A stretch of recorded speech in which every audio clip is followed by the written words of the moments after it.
সম্মেলনের স্টেজ নিরাপদ ছিল না।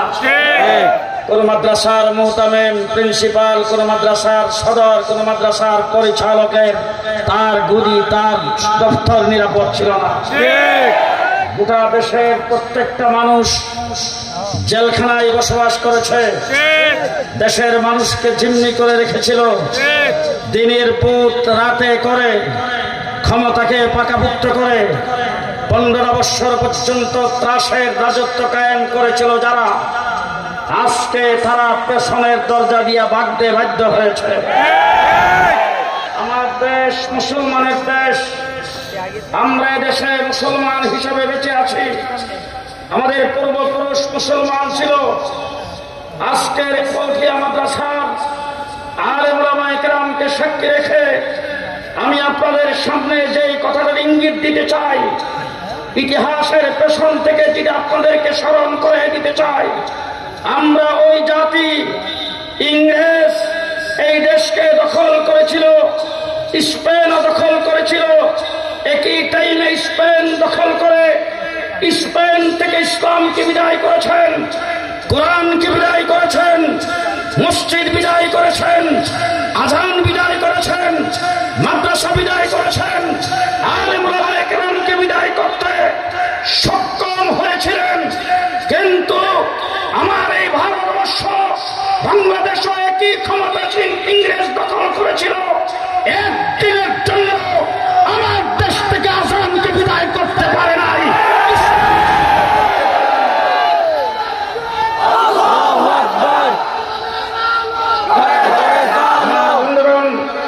ইতিহাসের পার্থক্য ভালো করে বুঝতে হবে।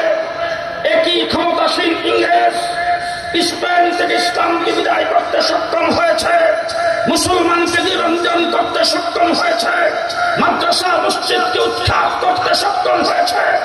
আমার দেশ থেকে কেন পারল না? আমার দেশ থেকে পারে না, ইতিহাস সাক্ষ্য দিয়েছে।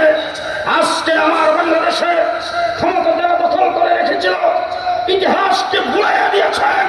কিন্তু আসল প্রকৃত ইতিহাস হল, ইংরেজ যখন এই দেশ দখল করেছে, নেতার অভাব ছিল না, লিডারের অভাব ছিল না, রাজনৈতিক দলের অভাব ছিল না। কিন্তু ইতিহাস সাক্ষ্য, কোন একজন রাজনৈতিক দলের লিডার, কোন একজন নেতা ইংরেজের বিরুদ্ধে একটা টুল শব্দ করার সাহস পাই নাই। যদি সাহস করে থাকেন, আমার একজন মৌলবী করেছেন, তার নাম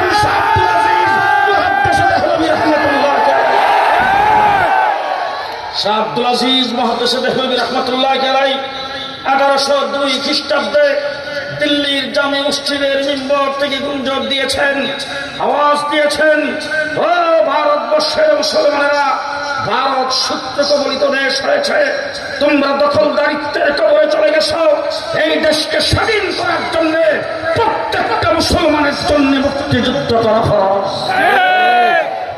ওই সময় ইংরেজ 200 বছর চেষ্টা করে আমাদের দেশ থেকে ইসলামকে উৎখাত করতে পারে নাই, আজানকে বিদায় করতে পারে নাই। আমরা সেই মুসলমান। আমার বন্ধুগণ, আমি শুধু সংক্ষেপে আলোচনা করতে চাই।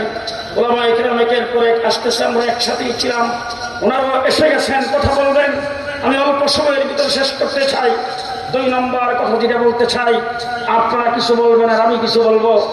আমরা 1947 সনে দেশটা একবার ইংরেজ থেকে স্বাধীনতা অর্জন করেছি।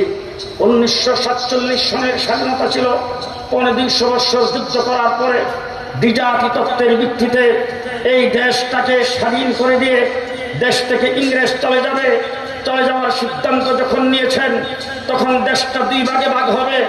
একটার নাম হবে হিন্দুস্তান, আরেকটা হবে পাকিস্তান। আমরা তখন পাকিস্তানের অংশে পড়েছিলাম, আমরা তখন পাকিস্তান হয়েছিলাম। 1947 সনে আমরা পূর্ব পাকিস্তান হয়েছি, পাকিস্তানের অংশ হয়েছি। তার একমাত্র শুধুমাত্র কেবলমাত্র কারণ হলো, হিন্দুস্তান হবে যেখানে মেজরিটি হিন্দু অধ্যুষিত এলাকা হবে হিন্দুস্তান, যেখানে মেজরিটি মুসলমান, মুসলিম অধ্যুষিত এলাকা হবে মুসলমান। আমরা এই পূর্ব পাকিস্তানের অংশ হয়েছিলাম। দেশটা মুসলমানের হওয়ার কারণে, মেজরিটি মুসলমান হওয়ার কারণে কোটি মুসলমান হওয়ার কারণে 1947 সনে আমরা স্বাধীনতা অর্জন করেছি। যখন পশ্চিম পাকিস্তানিরা আমাদের অধিকারের উপর হস্তক্ষেপ করেছেন, পশ্চিম পাকিস্তানের যখন আমাদের পূর্ব পাকিস্তানের সম্পদ লুণ্ঠন করেছে, আমাদের পূর্ব পাকিস্তানিদের উপরে জুলুম নির্যাতন চালিয়েছে, ক্ষমতাকে যখন কুক্ষিগত করে রেখেছে, তখন আমাদের অধিকার আদায়ের জন্য আমরা যখন মুসলিম হয়েছি, মুসলিম হিসাবে 1971 সালে মুক্তিযুদ্ধ করে জালেমদের বিরুদ্ধে আমরা দেশ স্বাধীন করেছি।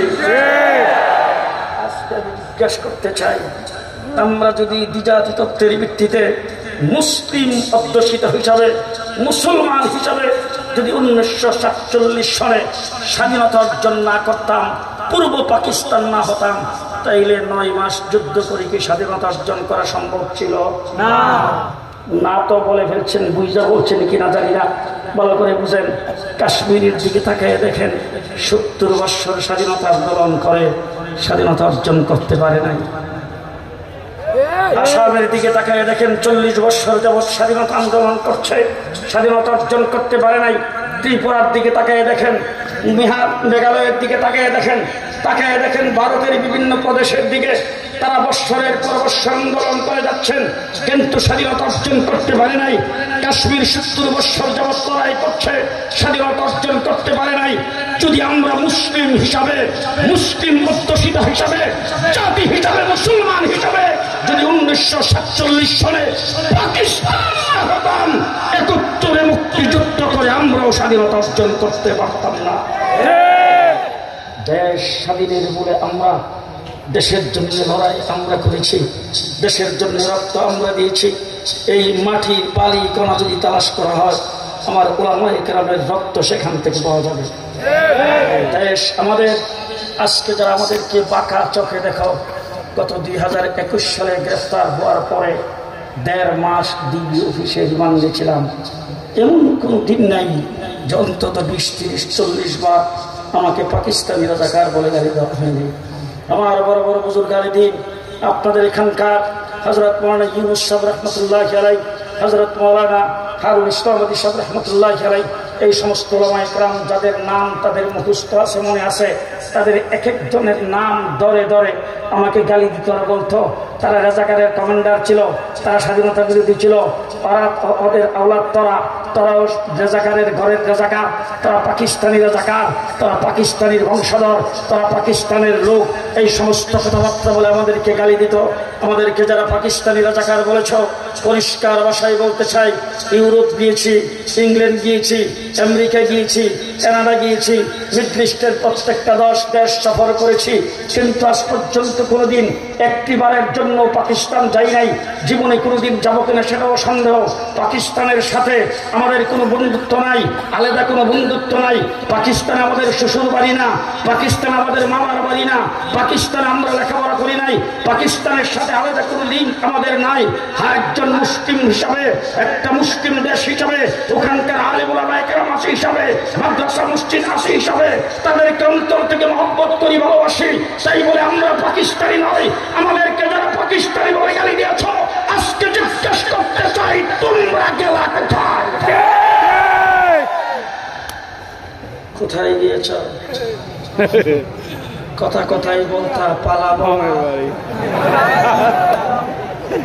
এখন কোথায়?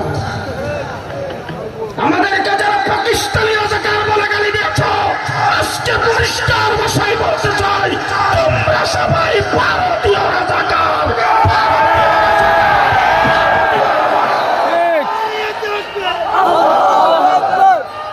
15টা বছর পর্যন্ত বারবার বলেছ খেলা হবে, আমরা 15 বছর খেলার মাঠে ছিলাম, একদিনের জন্য খেলার মাঠ থেকে আউট হয় নাই। 2 বছর জেলে ছিলাম, জেলের আগে যেই বাসায় বক্তৃতা দিয়েছি, জেল থেকে বের হওয়ার পরও সেই দুর্বলাই বক্তৃতা দিয়েছি। খেলার মাঠে 15 বছর আমরা ছিলাম। 15 বছর পর্যন্ত তোমরা যে খেলা দেখাচ্ছ, তোমাদের পুলিশ লীগের মাধ্যমে তাদের অস্ত্রের বিনিময়ে দেখাচ্ছ। আজকে পুলিশ তোমাদের সাথে নাই, আসো দেখি কত দানে কত চাউল দেখা। চূড়ান্ত তো খেলার সময় তোমাদেরকে বাড়ি সালাম দিয়েও পাওয়া যায় না। 15টা বৎসর পর্যন্ত তলাবিহীন জুড়িতে পরিণত করেছ দেশ। এদেশের সবচাইতে বেশি শত্রু ছিল তোমাদের, শত্রুতা ছিল আলেম ওলামায়ে কেরামের সাথে। সবচাইতে বেশি বলিনি বাপ ছিল তোমাদের কওমি মাদ্রাসার সাথে। এদেশের আলেম ওলামায়ে কেরামকে পাখির মতো গুলি করে হত্যা করেছ। 15 বৎসর পর্যন্ত বিএনপি জামাত সহ এদেশের বিরোধী দল নির্যাতিত হয়েছে। আজকে আমি বুকে হাত দিয়ে আল্লাহর উপর ভরসা করে আমি বলতে পারি, আপনারা নির্যাতিত হয়েছেন, আমরা আপনাদের জন্য দুঃখিত। আপনাদের বিরুদ্ধে হাজার হাজার মামলা হয়েছে, আপনাদের নেতা কর্মী গুম হয়েছে, আপনাদের নেতা কর্মীদেরকে হত্যা করা হয়েছে, জেলখানার ভিতরে ভরে রেখেছেন। কিন্তু জিজ্ঞাসা করতে চাই, যত নির্যাতন আপনারা বুক করেছেন, সমস্ত নির্যাতন একত্রিত করলে শাপলা চত্বরের এক রাত্রির সমান। শাপলা চত্বরে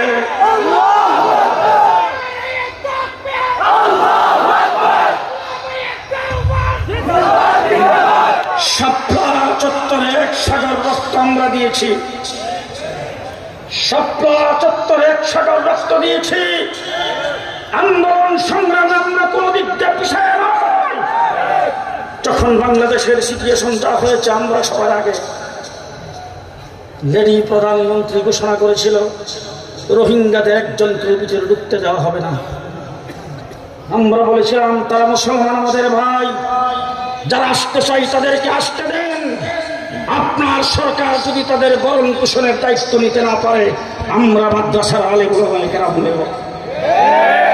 রোহিঙ্গারা যখন বাংলাদেশে নাফ নদী পার হয়ে আসতে শুরু করেছেন, রোহিঙ্গাদেরকে সরকার সাহায্য করবে, বিভিন্ন সংস্থা সাহায্য করবে। তারা তাকে আসে পশ্চিমা দেশগুলোর দিকে। ওখান থেকে যখন রসদ আসবে, তখন 3-4 ভাগের 1 ভাগ দিবে, 3 ভাগ লুটপাট করে খাবে। আমার কওমি মাদ্রাসার আলেম ওলামায়ে কেরাম নাফ নদীর পাড়ে যায় দাঁড়িয়েছেন, তাদের সর্বপ্রথম সাহায্য আমরা করেছি। আমার বন্ধুগণ, শেষ কথা বলতে চাই, কওমি মাদ্রাসা এবং পটিয়া মাদ্রাসার ছাত্রদের জন্য কি কোটার প্রয়োজন? কোটার প্রয়োজন? মাদ্রাসার ছাত্র আমরা কি কোথাও চাকরি নেই? আমরা কি চাকরির জন্য কোথাও দরখাস্ত করি? চাকরি আমরা নেই না, কোটার আমাদের প্রয়োজন নেই। কিন্তু আমরা দেশপ্রেমিক, আমরা জনগণের সাথে বন্ধুত্ব করে চলতে চাই। এদেশের নাগরিক, আমাদের নাগরিক, এই দেশের সন্তান, আমাদের ভাই, তাদের উপর স্কুল কলেজের ছাত্ররা যদি রাস্তায় কোনো দাবিতে নামে, যৌক্তিক দাবি যদি হয়, সেই দাবিকে আমরা সমর্থন করি। তারা যদি রক্ত দেয়, প্রয়োজনে তাদের সাথে আমরা রক্ত দেই। আমরা প্রমাণ করে দেখিয়েছি কোটা আমাদের প্রয়োজন নাই। কিন্তু লেডি প্রধানমন্ত্রী, ফ্যাসিস্ট সরকার তাদের বুকের উপর যখন গুলি চালানো শুরু করে দিয়েছে, কওমি মাদ্রাসার ছাত্র একজন করে বসে থাকে নাই, মাঠে নেমে আসে। এই সরকার প্রথম আন্দোলনে আমরা 84 জন শাহাদত বরণ করেছি। সরকার যখন পতন হয়েছে, পুলিশ লিগ আউট হয়েছে। পুলিশ তখন ঘোষণা দিয়ে বলছেন তারা আর চাকরি করবে না, কাজ থেকে অব্যাহতি নিয়েছেন। গ্রামে গঞ্জে, দোকানপাটে, রাস্তাঘাটে, বাজারে বন্দরে যখন অকারেন্ট সৃষ্টি হয়ে গেল, যখন চুরি ডাকাতি রাজধানী বেড়ে গেল, তখন রাস্তাঘাট, বাড়িঘর, গ্রামে গঞ্জে পাহাড়ের মধ্যে কওমি মাদ্রাসার ছাত্ররা কাঁধে কাঁধ মিলিয়ে কাজ করেছে। রাস্তার কোথাও যখন ট্রাফিক নাই, যানজটের সৃষ্টি হয়েছে, স্কুল কলেজের ছাত্ররা যখন ট্রাফিকের দায়িত্ব পালন করে, আমার কওমি মাদ্রাসার ছাত্ররাও তাদের কাঁধে কাঁধ মিলিয়ে ট্রাফিকের দায়িত্ব পালন করেছে। সর্বপ্রথম আওয়ামী লীগের পরাজিত শক্তির টান কাটছিল। সংখ্যালঘুদের উপরে দেশে নির্যাতন হচ্ছে, সংখ্যালঘুদের বাড়িঘর আক্রমণ হচ্ছে, মন্দির আক্রমণ হচ্ছে, সংখ্যালঘু নেতাদের উপর আক্রমণ হচ্ছে। এই অজুহাত তুলে সংখ্যালঘুদেরকে রাস্তায় যখন নামিয়েছে, আমার কওমি মাদ্রাসার ছাত্র শিক্ষকেরা গোটা বাংলাদেশের মন্দির পাহারা দিয়েছে, সংখ্যালঘুদের স্থাপনা। আমার বন্ধুগণ, বিচারপতিদেরকে দিয়ে কু করতে চেয়েছে, আমরা নস্যাৎ করে দিয়েছি। সচিবালয় আনসারদেরকে দিয়ে ঘেরাও করেছে, আমরা নস্যাৎ করে দিয়েছি। আমার ভাইরা ভারত থেকে বাঁধ খুলে দিয়ে আমার চট্টগ্রাম, ফেনী, নোয়াখালী, কুমিল্লা পানি দিয়ে বাসায় দুর্ভিক্ষ সৃষ্টি করার যখন পাইতারা করেছে, সেই দুর্ভিক্ষ পানি বন্দি মানুষের সাথে সর্বপ্রথম যারা দাঁড়িয়েছেন তারা হলো কওমি মাদ্রাসা উলামায়ে কেরাম। পদে পদে সব জায়গায় সহযোগিতা করছি, সহযোগিতা করে যাব। আজকের জনসমুদ্রে শুধু এক দুইটা দাবি জানাতে চাই। আল্লামা আহমদ শফি রহমতুল্লাহ আলাইহি সমসাময়িক তখনকার বুজুর্গান উলামায়ে কেরাম সকলে মিলে এই চট্টগ্রামে হেফাজতে ইসলাম বাংলাদেশ গঠন করেছিলেন। তার এক নম্বর দাবি ছিল, লেডি প্রধানমন্ত্রী আওয়ামী দূষর নাস্তিকার মুক্তাদের তল্পিবাহক ধর্মনিরপেক্ষতাবাদের যাতা করে এই জাতিকে ফেসে আজকে সংবিধান থেকে আল্লাহর উপর পূর্ণ আস্থা ও বিশ্বাসকে কর্তন করে দিয়েছিল। হেফাজতে ইসলামের প্রথম দাবি ছিল সংবিধানে আল্লাহর উপর পূর্ণ আস্থা ও বিশ্বাসকে স্থাপন করতে হবে। কিন্তু আমরা এই সেই 2013 সাল থেকে দাবি জানিয়ে আসছি। সেই দাবির পরিপ্রেক্ষিতেই শাপলা চত্বরে পাখির মতো গুলি করে আমাদেরকে হত্যা করা হয়েছে। শাপলা চত্বরের রাজপথ রক্তে রঞ্জিত করা হয়েছে আল্লাহর ওলি বুজুর্গদের রক্তে। আজকে সেই সরকার গঠন হয়েছে, অন্তর্বর্তীকালীন সরকার ক্ষমতায় আসছে, সংবিধান নতুন করে সাজানো হবে, এই জন্য কমিশন গঠন করা হয়েছে। আজকের জনসমুদ্রে এক নম্বর দাবি জানাতে চাই, সংবিধান প্রণয়নের জন্য যে কমিশন গঠন করা হয়েছে, এই কমিশনে বাংলাদেশের একজন বিজ্ঞ আলেমকে সংযোগ করতে হবে। রাজি থাকলে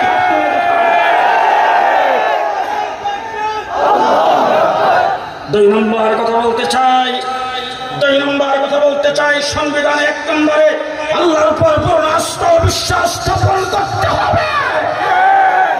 সংবিধান এমন ভাবে সাজাইতে হবে ইসলামের সাথে সাংঘর্ষিক, শরীয়তের সাথে সাংঘর্ষিক, কোরআন হাদিসের সাথে সাংঘর্ষিক কোন শব্দ সংবিধানের কোথাও থাকতে পারবে না। আমার বন্ধুগণ, 2 নম্বর কথা বলতে চাই, একটা জাতিকে শেষ করে যাওয়ার জন্য তার শিক্ষা হলো 1 নম্বর। শিক্ষা জাতির মেরুদণ্ড। আমার স্কুল কলেজ ইউনিভার্সিটিতে ধর্মীয় শিক্ষক ছিল, আমরা শুধু সময় রেখেছি। প্রাইমারিতে ধর্মীয় শিক্ষক, হাই স্কুলে ধর্মীয় শিক্ষক, শিক্ষকেরা দিনিয়াত পড়াইত। গত সরকার এসে রামায়ণের কিচ্ছা ঢুকিয়েছেন, আমার নবী ইতিহাস বাদ দিয়েছেন, খোলাফায়ে রাশিদিন ইতিহাস বাদ দিয়েছেন। ধর্মীয় শিক্ষাকে বাদ দিতে দিতে শুধু পাঠ্য পুস্তক থেকে বাদ দেয় নাই, পরীক্ষা থেকে বাদ দিয়েছে, সিলেবাস থেকে বাদ দিয়েছে। ধর্মীয় কোন শিক্ষক স্কুলে রাখা হয় না, যার ফলশ্রুতিতে শরীফ থেকে শরীফার কিচ্ছা, বানর থেকে মানুষ তৈরি, এই সমস্ত কথাবার্তা নাস্তিকতাবাদের শিক্ষা, পশ্চিমাদের শিক্ষা, হিন্দুত্ববাদের শিক্ষা, রামায়ণের শিক্ষা আমার কলেজ ইউনিভার্সিটি স্কুলের মধ্যে ঢুকায়।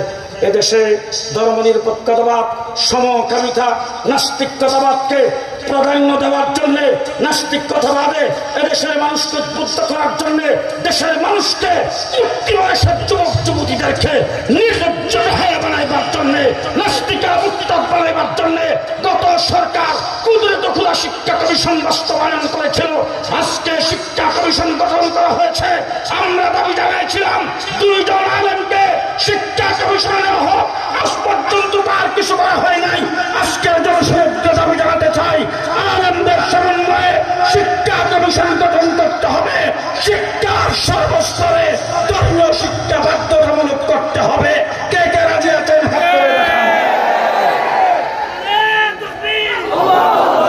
শেষ কথা আপনাদের সামনে বলবো, যখন দেশ পূর্ব পাকিস্তান হয়েছে, আইয়ুব খান যখন ফ্যামিলি প্ল্যানিং আইন জারি করেছেন, বাংলাদেশের মুসলমান আলেম উলামায়ে কেরাম আল্লামা শামসুল হক ফরিদপুরীর নেতৃত্বে আইয়ুব খানের ফ্যামিলি প্ল্যানিং আইনের মোকাবেলা করেছে। দেশ স্বাধীনের পরে রাজনৈতিকভাবে, রাষ্ট্রীয়ভাবে দেশ থেকে ইসলামকে মুছে ফেলার গভীর ষড়যন্ত্র যখন শুরু হয়েছে, হযরত হাফিজ হুজুর রহমতুল্লাহ আলাইহির নেতৃত্বে আমরা তার মোকাবেলা করেছি। তারপরে যখন শিখা চিরন্তন জালে এদেশের মানুষকে মুশরিক বানাইতে চেয়েছে, শাইখুল হাদিস আল্লামা আজিজুল হকের নেতৃত্বে আমরা তার মোকাবেলা করেছি। যখন তসলিম আলাস্তিন কোরআন পরিবর্তনের কথা বলেছেন, বাইতুল মুকাররমের খতিব উবাইদুল হকের নেতৃত্বে আমরা তার মোকাবেলা করেছি। যখন হাইকোর্ট থেকে 2 জন বিচারপতি ফতোয়ার বিরুদ্ধে রায় দিয়ে এদেশের ফতোয়াকে উৎখাত করে এই দেশের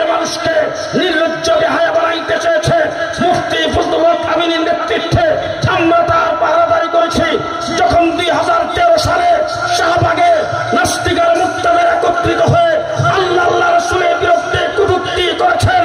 আল্লামা আহমদ শফীর নেতৃত্বে শাপলা চত্বরে রক্ত দিয়ে আমরা তার মোকাবেলা করেছি।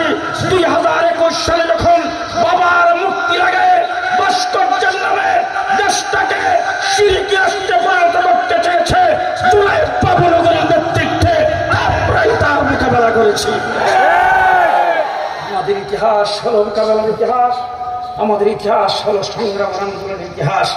আজকে শেষ কথা আপনাদের সঙ্গে বলতে চাই, 15 বছর জেল জুলুম নির্যাতন ভোগ করে রক্ত দিয়ে আমার ভাইরা শহীদ হয়ে যেই বেশিরভাগকে আজকে ক্ষমতা থেকে সরাই দেওয়া হয়েছে, আজকে বাংলাদেশ সোনার বাংলা হয়েছে, সবুজ বাংলা হয়েছে, নতুন বাংলা হয়েছে, আধুনিক বাংলা হয়েছে, মডার্ন বাংলা হয়েছে, ডিজিটাল বাংলা হয়েছে।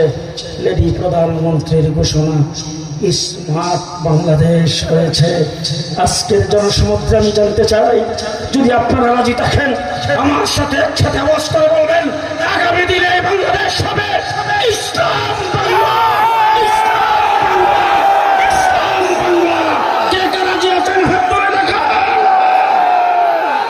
বাংলাদেশকে ইসলাম বাংলা হিসাবে বাংলাদেশকে ইসলাম বাংলা হিসাবে করতে চাই। পটিয়া মাদ্রাসা, হাটাজারি মাদ্রাসা, আমার বাংলাদেশের বড় বড় মাদ্রাসাগুলো পরিষ্কার ভাষায় বলতে চাই, ইসকন এবং হিন্দু সম্প্রদায়, মানে হিন্দু সম্প্রদায়, সেই সাম্প্রদায়িক সম্প্রীতির দেশ বাংলাদেশকে যারা আজকে মুসলমানদেরকে উস্কে দেওয়ার জন্য আজকে বিভিন্ন রকম পায়তারা করে যাচ্ছ, যারা বাংলাদেশে সাম্প্রদায়িক সম্প্রীতিকে নষ্ট করতে চাচ্ছ, যারা বাংলাদেশে আমার এক বুকের সাইফুলকে হত্যা করেছ, পরিষ্কার ভাষায় বলতে চাই, আমরা ধৈর্য ধারণ করতেছি। তোমাদের ফাঁকা পাবে আমরা পা দিতে রাজি নই, দেশটাকে উশৃঙ্খল করতে রাজি নই, দেশে অস্বস্তিকর পরিস্থিতি সৃষ্টি করতে আমরা রাজি নই। এর জন্য আমরা ধৈর্য ধারণ করছি। কিন্তু একটি কথা বলে দিতে চাই, আমরা কিন্তু নিজেও পোল্ট্রি মুরগি না, মাদ্রাসায় পোল্ট্রি মুরগি পালি না। মাদ্রাসায় কি আমরা পোল্ট্রি মুরগি পালি? জি না। সুতরাং আমরা নিজেরাও পোল্ট্রি মুরগি না, আমরা পোল্ট্রি মুরগি পালি না, আমরা সিংহের জাতি, সিংহের জাতি। ইসকন যেই গন্তব্য পাঠাতে চাচ্ছে, পরিষ্কার ভাষায় বলতে চাই, একটা সন্ত্রাসী উগ্রবাদী সংগঠন, তাকে নিষিদ্ধ করতে হবে।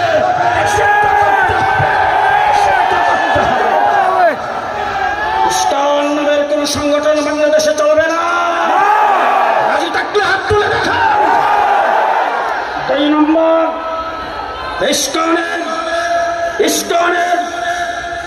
সেই সন্ত্রাসীদের মাধ্যমে আমার অ্যাডভোকেট সাইফুল ইসলাম আলিফকে যারা হত্যা করেছেন, তার সাথী সঙ্গীদেরকে যারা আহত করেছেন, বাংলাদেশে যারা তাণ্ডব ঘটিয়েছেন, তাদের একজন একজন করে ধরে তাদেরকে মানে এমন বিচার করতে হবে, দৃষ্টান্তমূলক শাস্তি দিতে হবে। রাজি থাকলে আরেকবার নাসরুম মিনাল্লাহ, ফাতহুন কারীম, ওয়া বাশশিরিল মুমিনিন। আসসালামু আলাইকুম ওয়া রাহমাতুল্লাহি ওয়া বারাকাতুহু।